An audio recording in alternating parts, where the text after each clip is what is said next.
I'm having one time with Monte and Pharaoh, and I'm gonna put him in the crossface again, and he's gonna go down right now. Yeah. I like the superset, okay? What the doing with my weights? Leave my 45s on the Smith machine, mother.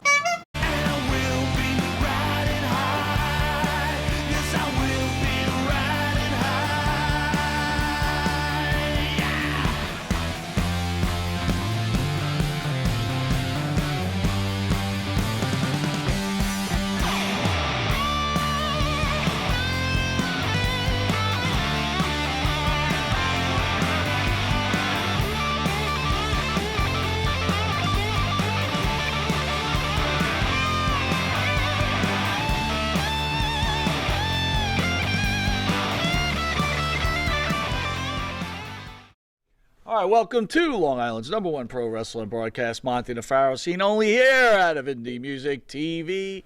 The View host slams irresponsible Sarah Palin for eating out while COVID positive. Wow. Basically giving the finger to New Yorkers. The host of The View were pretty annoyed with Sarah Palin. You remember Sarah Palin? Sure. Good-looking Absolutely. older lady. Absolutely. Or younger lady, I depending on remember your age. Sarah Palin. Sure. On Thursday, it was revealed that the former governor of Alaska went out to eat while knowingly knowing she was COVID positive. That's rough. Palin was first started dining indoors in a Manhattan restaurant over the weekend despite being unvaccinated, according to the moderator, Ms. Whoopi Goldberg. Okay. She's privileged and is an arrogant, entitled person, so she thinks she could do whatever she wants. Right. Joy Behar said, adding that the politician is dying for relevancy. Wow. Palin then returned to the restaurant on Wednesday to apologize and was allowed to dine outdoors. This left the panel of The View baffled and destroyed. What are your thoughts on that, buddy? What are my thoughts? Oh, boy, you're really unleashing me here. She's a privileged and an arrogant, entitled person, says Joe Behar. From what? From her penthouse apartment view? Stinger's in the house. Wait What's a up? minute. Wait, what's up, Stinger? Wait a second here. She's calling somebody else an arrogant and entitled person. Yeah. Have you seen the people on The View? Yes, I have. Have you seen them? Yes. I mean, we wouldn't be able to get over their castle mansion wall, and we'd be beaten up by the security guards. But they're not arrogant and entitled. No entitlement going on here with The View. No, of course not. Sure. Did you catch on Hannibal's channel, and people should tune into it, as Blaze eats a beaver tail? Those are the videos he's putting on. Blaze eating a beaver. Eat that beaver tail. Does she and I'll eat your beaver. Does she throw some seasoning at least on it to mix up the video, make it interesting? Or? Your beaver tastes better than mine. I am Hannibal. Watch my podcast. Watch my beaver. Watch my beaver. I wanted to... This week on Hannibal, Blaze eats a beaver tail. That's great. What, 2 views? Hers and his? That's all. Well, you know, that had like a lot of views. That's pretty rough. People like man. to watch Blaze eat beaver. That is really rough. That's... Where we're welcoming author L.A. Taylor. How are you, my friend? Thank you for joining us. Thank you for having me. I appreciate it. Were you always athletic as a kid? I mean, growing up? Yeah. So when you hit the weightlifting, was that just a natural transition, I would assume, no? It was awesome. I mean, I just bloomed too. I mean, it's a great thing for women to get involved in, self-esteem wise, physique wise. And here I am, 60 years old, still doing it, 30 years, never a day off. Actually, Kevin and I owned a gym together in the Florida Keys, Froggy's Fitness. We did that for a decade, and yeah. Did you ever have to put a guy in his place? Like, at some point, you must have had to turn to somebody. What do you think? You know what? Shut up! Give him a smack. Think? You give him a smack across the room. No, I like the superset. Okay, what the doing with my weights? Leave my 45s on the Smith machine, mother. I remember guys mostly, they would try to push me off the weights. And that's where my attitude came from. And that attitude moved me forward to where I am now. And I am not passive at all. Let me ask you that. Did you have a self-esteem issue and that's why you started lifting weights? Or Probably, was it... I think most women do when they're young. They don't outgrow it, 30 years old. I started lifting about 32. And yeah, it really it blooms. You feel good about yourself. You empower and liberate yourself. Do you ever wish? Absolutely. Do you ever wish that you started younger? Because I'm surprised. 32 is like usually like Mike. Well, I had kids. I was a mom. Okay, there you go. Yeah, you had enough weightlifting to do already. Okay, all right. I can see that. There you go. Does Kevin ever come into your gym and say, how many more sets do you have? And Like you stand smack him there with his around? arms folded, like Oh, no, he'd say, no, What a you know what he gentleman. would do He's to a me? gentleman. Oh, you could do the 85-pound dumbbells. Go ahead. You There can you do go. it. Come on, push it. There you go. Yeah, okay. Snap. What makes you go into professional wrestling, and how do you get your start in professional wrestling? Well, I wasn't in professional wrestling. I went to wrestling school. I actually went to wrestling school with Glenn Jacobs. Okay. We went to Larry Malenko school, and Dean Malenko was the teacher of that school at the time. I became really good friends with Larry and Glenn. And I couldn't wrestle Glenn. I was the only girl in the school. I wrestled Prince Iakia. Is that his name? Sure. Yeah, he was the only one, and Dean too. They would get in the ring and teach me some moves. I didn't like being in the ring. I liked doing it as a sport. I didn't like being the entertainer part of it. That was not my thing. But that was coinciding with bodybuilding. It was just I was doing sport. Did it come easy writing this book, or were there struggles at times? Did you say to yourself, what have I gotten myself into, or did it come naturally? I think bodybuilding helped that because once I put in the seat, I sat there for 5 years, 8 hours a day, and I did it every day. Okay. Okay. At 3 o'clock, I listened to Frank Sinatra, had my drink, and the wheels kept on spinning, and that was my day every day for 5 years. Were you approachable, or did you turn into Jack Nicholson from the Shining? Shining? You're disturbing me. I didn't leave the house. Okay. And how long did it take you to write the book? The total amount of time? It took me 4 years, actually. Nice, Yeah. nice. 4 Yep. years. Beautiful. How many 4 years. How many books do you have under your belt right now? This is my first one. This is the first one. Nice. That's Nice. great. Yeah. Star the wrestler. Yeah. And pro wrestling superstar who we love, Andrew Anderson, and a hell of a singer. There he is. How you doing? Good, man. It's good to see you. I haven't seen your face in a long time, my friend. Don't you miss it? Well, I got a real quick question for both of you. Do you guys enjoy eating beaver sandwiches? What? Beaver tail sandwiches? Oh, Beaver Oh. tail. There we go. Just you for mean the beaver tail? Yeah. just for the record, I haven't been to Canada in 6 years, and I'm not back anytime soon, as far as I know. Just in case fans are missing him. There you go. There he The is. devil. So at the Great North Wrestling event, with every ticket sold, get a free beaver tail sandwich signed by Hannibal. With lotion in the basket. All right, enough messing around. Yeah. So LA wrote this wonderful book, which I'm excited to read. Andrew, I know you read it. Can you give me a quick synopsis to the fans, what the book's about and why they should get it? Well, way back in the early 1920s, 1930s, pro wrestling was located in all port cities across the world, and it was basically mob run. Pro wrestling was mob run, just like it was regulated it was regulated by sports athletic commissions, as was boxing, but the mob pretty much had control of it.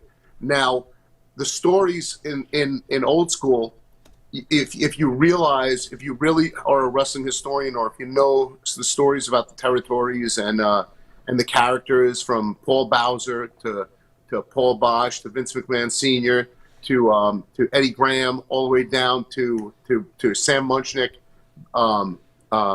Vern Gagne, the names have been changed, not necessarily to protect the reputations or the people involved, but just so we can make it a little bit more interesting. Some of the stuff was Linda can describe where she got more of the characters from. It's all from the fertile mind and imagination of Kevin Sullivan.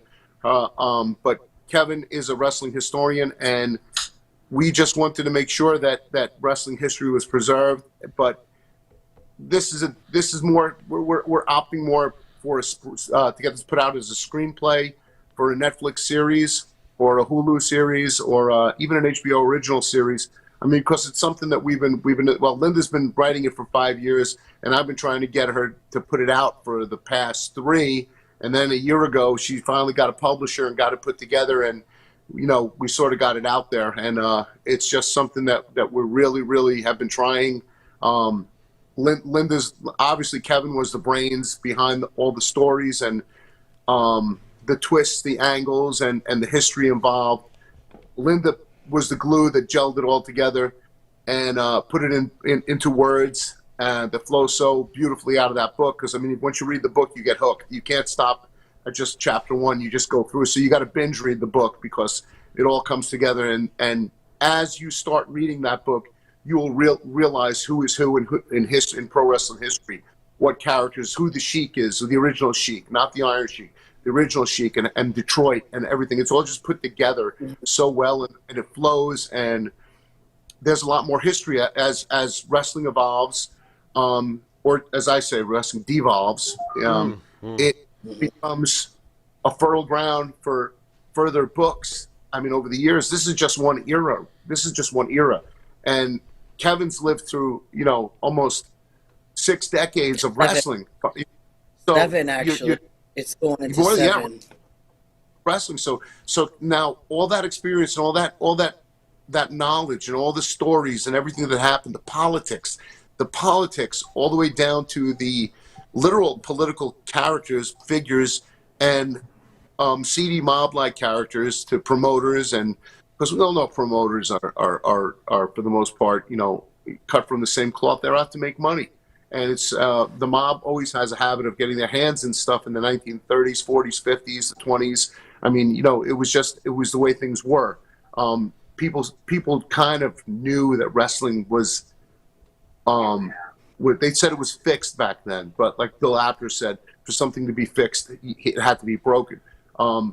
Wrestling was always on the cusp of suspension of belief. But the mob utilized that, and they took advantage of people, and people would actually bet on pro wrestling back then. And Kevin is still prevalent in the wrestling business, which brings him into 7 decades. Mm-hmm. It's pretty remarkable. And I got that. That was a treasure trove of information for me. And as I started to question him and interrogate him, the motion picture just went crazy in my head. I started putting on paper, and it is a great story. I did not make up the story. I did elaborate it. I did fictionalize it, but it is a great story. And it is about the history, which needs to be preserved, because this business, you got to remember, it chewed guys up and spit them out. And that was the whole reason for me to write this book. It flows like a screenplay. It was written originally as a screenplay.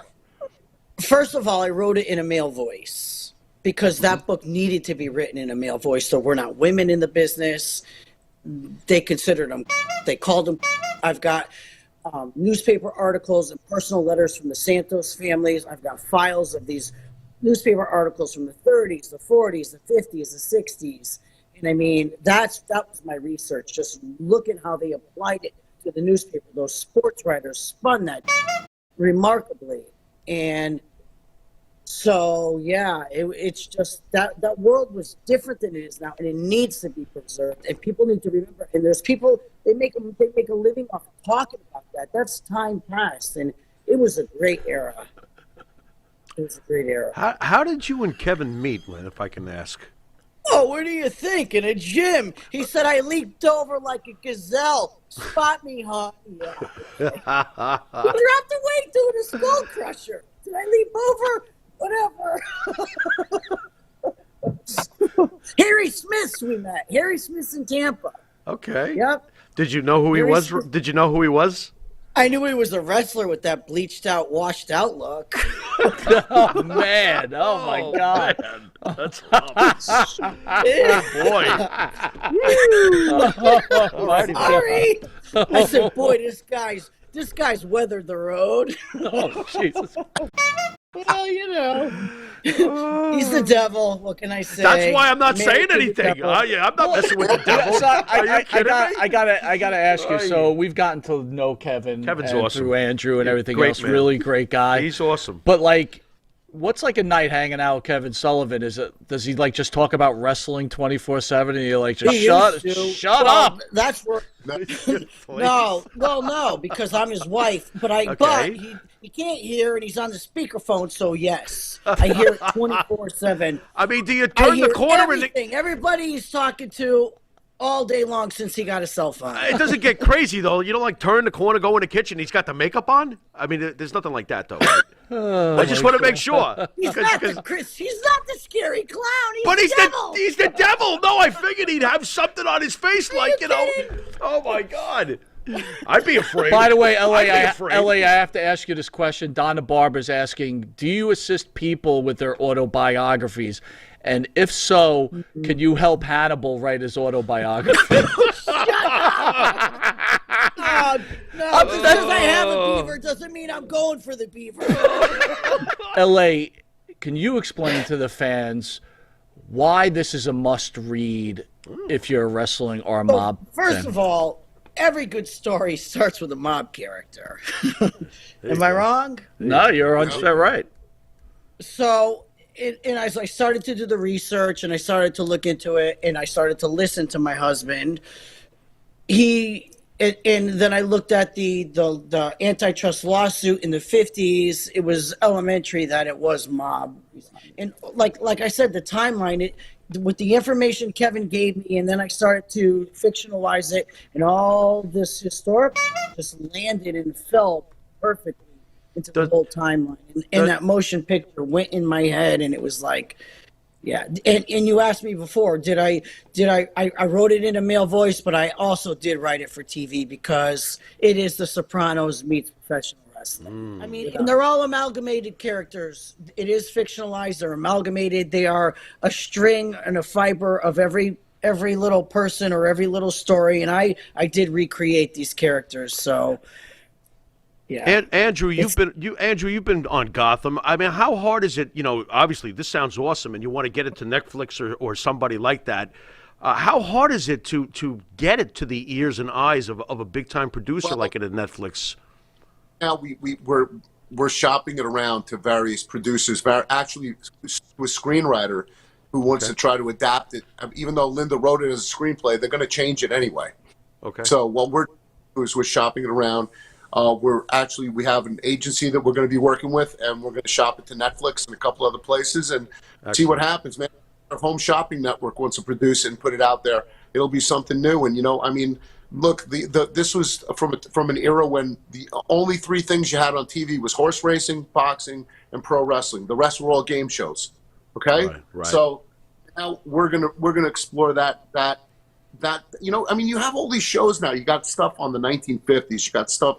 You go back in time now to The Sopranos in the 60s and the 70s. They're going back and showing that. Why don't we show how wrestling evolved into what it is today? Yeah. You know what I'm saying? This shows how it began, how carny it was. And yet the carny portion of it was enhanced by the sleaziness and the seediness of these mobsters, which were like Lucky Luciano, which were like Al Capone and other people. You know, I mean, and then you have the rich history, like the Toots Mondt, the Vince McMahon Sr., Paul Bowser, Paul Bosch, Sam Munchnick, the whole California territories, the LaBelles and everything. I mean, they're all from port cities. That's the one thing that Kevin always stresses and Linda always stressed to me, that if you notice, all the mob stuff was always in port cities, in Chicago. You know, I mean, it was always like that was the way it was. Detroit with the Sheik. So you always had that one common thread.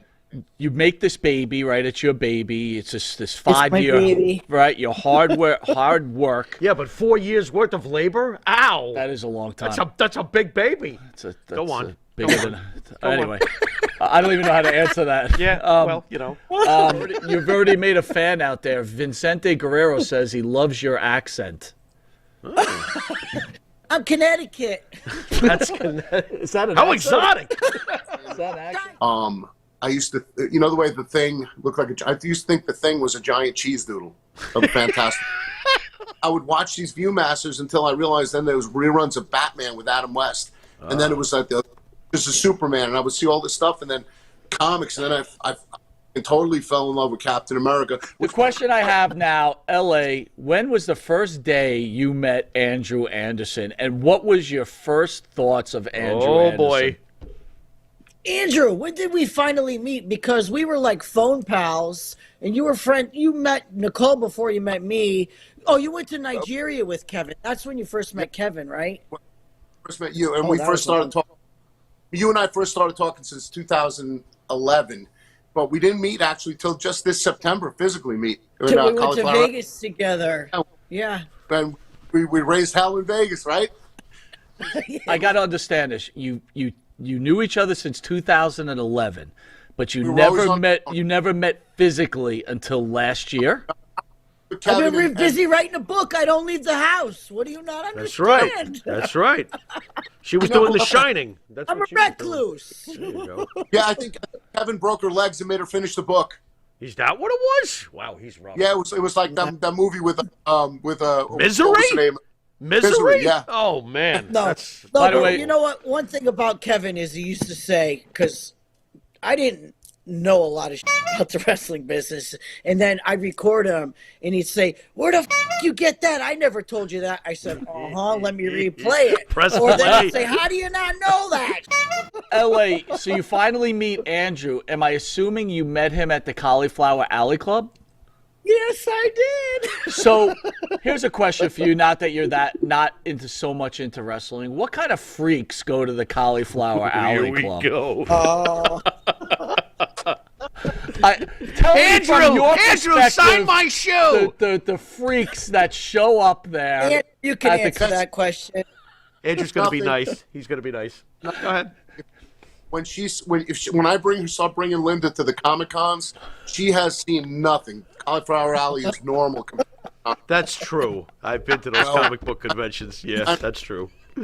Cons and art shows, you see all the freaks, geeks, midgets, and pretty ladies. Worse than pro wrestling. Those are little people. That's little people to you. Andrew, what's very important to us is I need to know one thing from you, sir. Which do you like more, sushi or sashimi? Or do you not want to really take a choice here and you want to stay neutral? What the Listen, I've been neutral through Or everything you beaver guys. tail. Andrew feels strongly both ways. He likes both sides of the beaver. I don't understand this. What's going on here? Oh, my God. You know about me, and you know this. I stay neutral. I'm like Switzerland. I stay out of all the bull. I keep my reputation clean. I don't do anything. I try to keep everybody happy. That's what I try to keep the peace. We understand your position, but real fast, what's your take on SWE Fury exploding like after reading White Castle? That's exactly what happened. It exploded and ruined everything else and caused new galaxies. Because I mean that had potential, man. That had real great potential. I don't know. There was a lot of chicanery going around there. I would love to know really what happened myself. Is it that menace? Is it that menace who resides up in Canada, or is it just wherever he goes, or no, or something else? Okay, just checking. That was the start when Hannibal left, broke off with them. That was the start of it. That was the first swirl as it went down the toilet. You know, I just love working and getting out there, and I love treating people with fairness and kindness and love and respect, and that's what it's all about. And you know, I don't like to go out and mudsling. Sometimes I do have my opinions, and I get pissed off, and people mistreat me and treat me like. Well, I got to tell the fans out there, Andrew. After that promo, I've read LA's book, and it's excellent. And I got a beard. Look at me. I was clean shaven when this started. That's great. That is great. Oh man, Andrew, you forgot to mention your awesome, in the dungeon right here on the Monte and the Pharaoh That's channel right. with Kevin Sullivan. Hello. Now known as the Purple Haze, alongside the devil himself, the Taskmaster, the Prince of Darkness. Right next to him, Matty Rock, who's producing the show, the cigar aficionado, bourbon lovers, and everybody. We're having a little bit of everything. We haven't had Linda on. The only reason why we hadn't had Linda on because we didn't want to make it look like it was blatant nepotism. I want to write a song with Wisteria Hall. Wisteria, you want to write a song with me and the Bartman? LA, quick question. Off on the table. On March 5th, your husband will be in studio. Will you be coming up here with him? What day is March 5th? That's on a Oh, Saturday. he's coming to New York? He's coming to New York. Are you coming with him? Maybe. I think you should. Okay. All right, guys, we're going to hit you with something called the Pharaoh's final question. It comes out of his head. It's not scripted. Oh, here we go. Let's see what he's got to say. Here we go. Pharaoh's final question. All right, this one's for L.A. L.A., how hard has it been over the years living? Not just, obviously you're married to a legend, but how difficult was it adjusting to the fact that wrestlers are always on the road? On the road? Oh, that's the easy part. It's when they're home that gets fucking hard. She's really cool, man. She really is. She's all right. Okay. All right. So most of the time it's like, hey, we'll watch the Cartoon Network, drink some beers, and write this novel. Very good. Very good. Okay. That answered that. My God. You got one for Andrew? Wait a minute. I got one for Andrew. Go ahead. Hey, Andrew, when is Ace Frehley coming on Monte and the Pharaoh? That's what I want to know. Comments on that. What? He's playing Switzerland. Do you believe this guy? All joking aside, I don't want you to. I know how sometimes you take things a little personal. So He does. No, that's Jimmy Farrow.